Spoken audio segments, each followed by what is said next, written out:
रिसोड शहरापासून जवळ असलेले मोठे गावपर्यंत ठेकेदारांनी जाणारा हा राज्य महामार्ग कधी होणार अशी जनतेतून चर्चा आहे आणि येणारी जाणाऱ्या मंडळींची खूप परेशानी होत आहे। त्यामुळे या राज्य महामार्गाचे काम वेगाने सुरू करावे आणि फेब्रुवारीपासून हा रोड आतापर्यंत एकच साइट भरून तेवढ्यावरच थांबला आहे, परंतु पुलाचे काम सुद्धा पावसाळ्यामध्ये होईल का नाही अशी सुद्धा गॅरंटी नाही।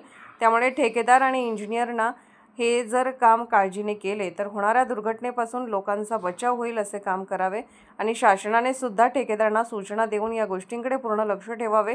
चांगले रोड असून सुद्धा बऱ्याचशा दुर्घटना वाढत आहेत, परंतु ज्या रोडचे काम असे स्लो गतीने चालू आहे तो म्हणजे मोठे गाव ते मेहकर रिसोड रोड।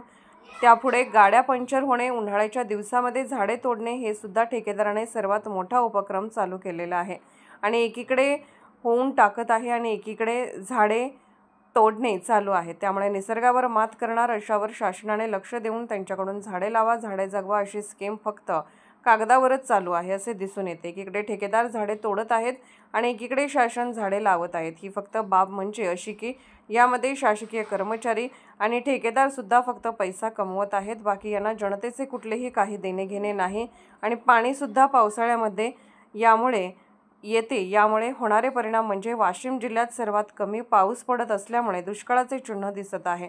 परंतु हे रोडवाले बऱ्याच ठिकाणी त्यांनी झाडे तोडून उपटून बाजूला फेकलेले आहे। त्यांच्याकडे जिल्हा अधिकारी किंवा इतर कोणीही सुद्धा लक्ष देत नाही।